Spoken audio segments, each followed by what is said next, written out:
So now our last speaker for the third session is Naeem Zaminadar, one of my personal favorites. He's the founder of Neem and former Minister of State. So since you've already stood up, so that takes care of the few things that I was going to say. Please.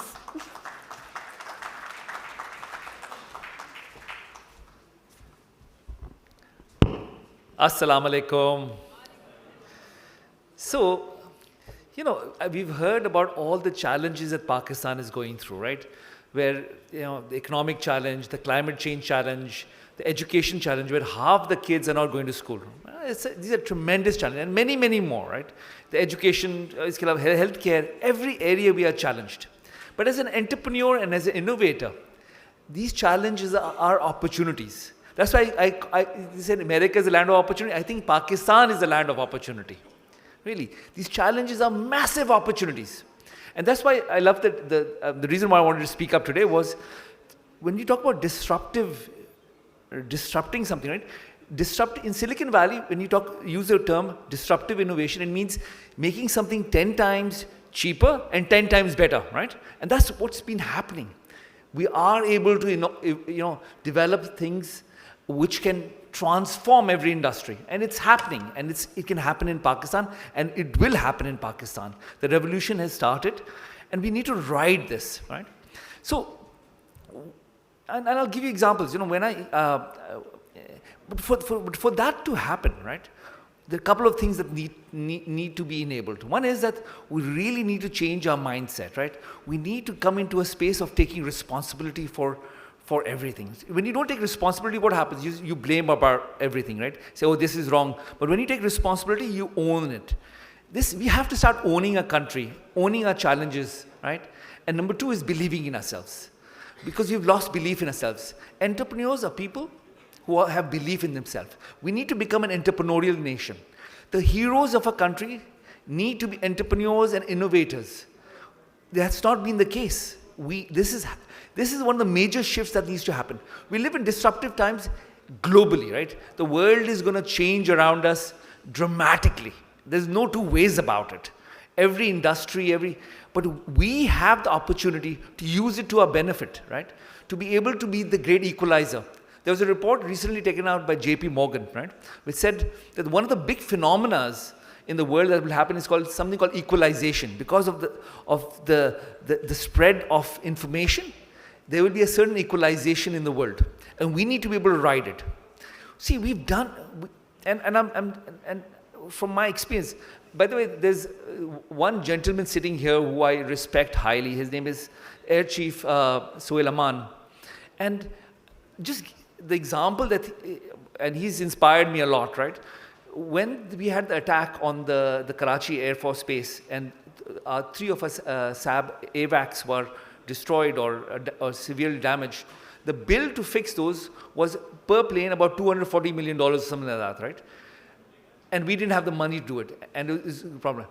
They went ahead and made the impossible possible. They did it themselves, and they are now the only other country in the world, other than I think Sweden, which has certified ability to do so. This is incredible, right? This is not, we made the nuclear bomb. We did something pretty extraordinary, right? We've done similar things. We make a fighter jet, but we don't believe in ourselves, and we don't channel that energy towards solving our problems, right? And every one of those problems can be solved. I saw that with the telecom revolution, right? When I came, I used to be a venture capitalist in Silicon Valley, and I came back to Pakistan to teach meditation, which I truly believe, meditation and self-realization, because I truly believe that the real revolution is inner revolution, right? A revolution where we empower ourselves, because we don't realize how powerful we are as human beings, right? And once we do realize that, and that's what meditation or the process of self-realization does, makes you realize that, wow, not only am I powerful, but that's the real revolution we need to enable, right? It used to be an ethos, and again, entrepreneurs have that. Entrepreneurs truly bring a belief into the play. So when I came back, I came to teach meditation. I started off as a teacher, but I couldn't make a living doing it, so I went back to work as a chief strategy officer for Jazz. And at that time, there were 1 million subscribers in Pakistan, right? Total, all operators.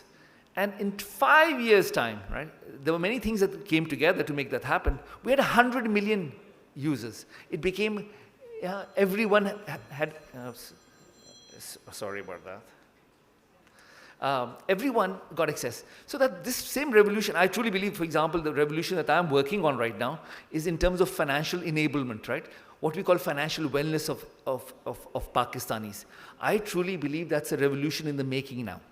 And so on my journey, about 3 years ago, I decided I wanted to be an entrepreneur again, and I wanted to build a company that would be a game changer. So we started building a company called Neem. The Neem tree is a very South Asian phenomena.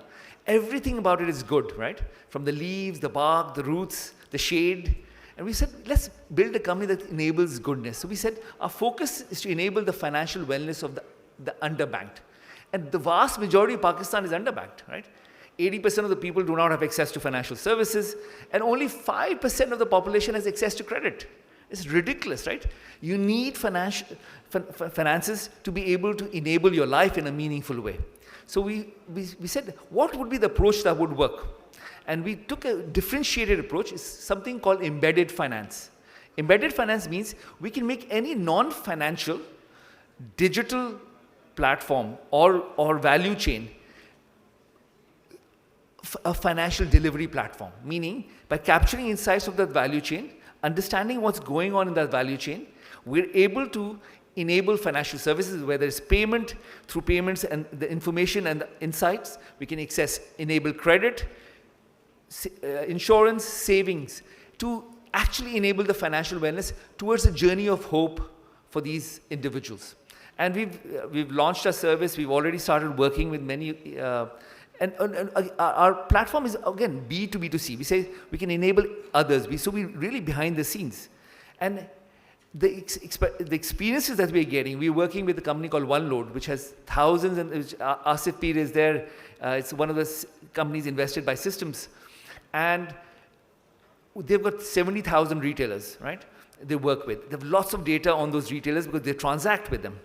And with that data, and through their value channel, we're able to finance those retailers, right? At a very low cost.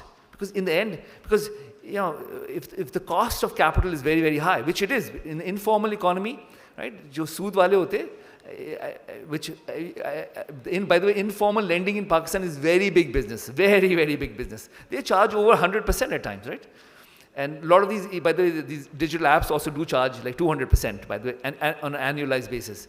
But that's because they're playing with a very high level of risk, and to mitigate that, because we have inside of that value chain, inside of the customer and his need, we're able to provide financial services at a very affordable price, a price that the person can actually build on, make a profit on, grow on, then buy insurance, have savings as well.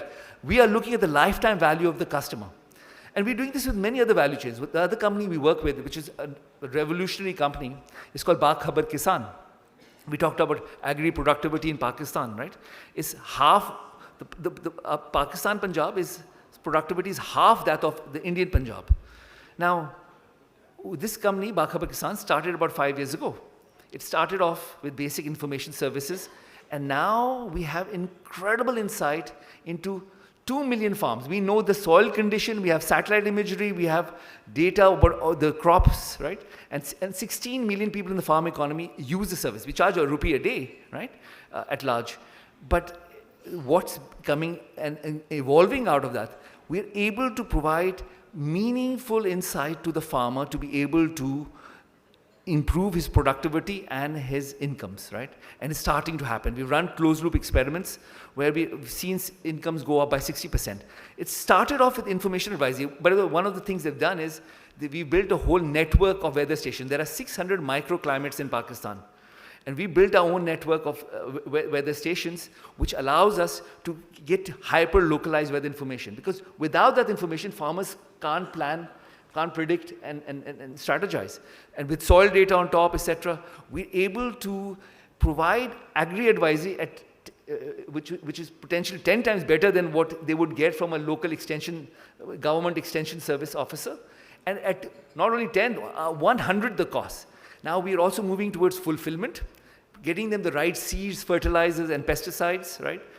Then also the closed loop part, the buying side, we have which fits into it, is starting to happen. These value chains are coming together. Agricultural income can quadruple over the next decade or so, easily, right? And I'm telling you also from my personal experience, from part of the learning is that one of my son is involved in farming, and most of the land is given out on Mustashiri, right? They get 55,000 rupees an acre. So we ran up, using some of this information that Bakhaba Kisan had, to do garlic farming. It turns out we're making about 8 lakh rupees an acre. So incomes can not only 10 times, right? But amazing things are possible, right? And it's starting to happen.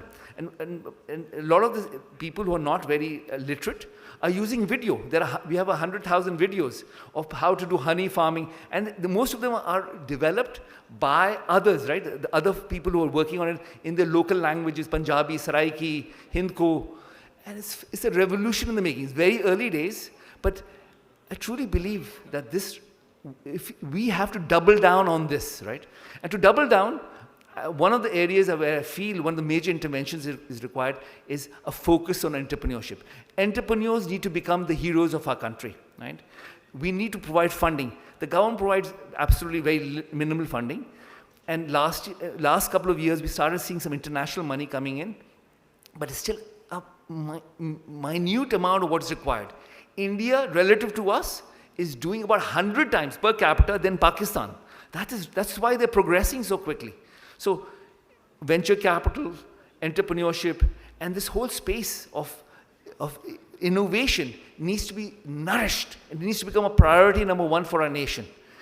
That is the real revolution. And the second one is really a revolution in terms of us taking responsibility for our country, right? And owning it, and owning the challenges that we are faced with. None of these challenges are too big, like what Sohail Aman Saab did, right? With an incredible challenge, impossible challenge. We are incredibly powerful, and we need to be able to reinforce this as a society, and you as individuals. So I'll give you a small micro. Within my company, right? So one of the first things, by the way, I started my career as an auditor for KPMG in San Francisco. And my first client was Southern Pacific Railroad Company. Boring stuff, right? Second client was Apple. At that time, this is 31 years ago, right? Apple was in trouble, not doing so well. But when you walked in, the energy and ownership people had was what differentiated everything. People think the digital revolution is about zeros and ones. No, it's a different way of doing business. It's a different empowerment that allows. The digital revolution, the innovation revolution will empower this nation to a whole different height. What is possible in the next 20 or 30 years is incredible. We can become a great nation, a nation of abundance and prosperity for all. It's just waiting for us, and all of us need to take ownership for it. In our micro worlds, we are leaders. Take responsibilities. Get out of this negativity. Inspire your team. Make them believe in themselves, have a vision, and follow through. Thank you.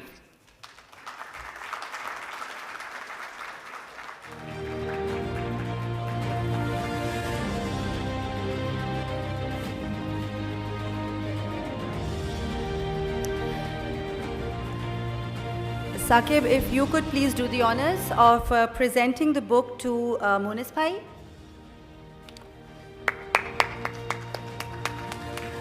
No claps. I think we should plant people who can clap on my cue. And then, Saqib, also please, if you'd present the souvenir to Naeem Zaminadar.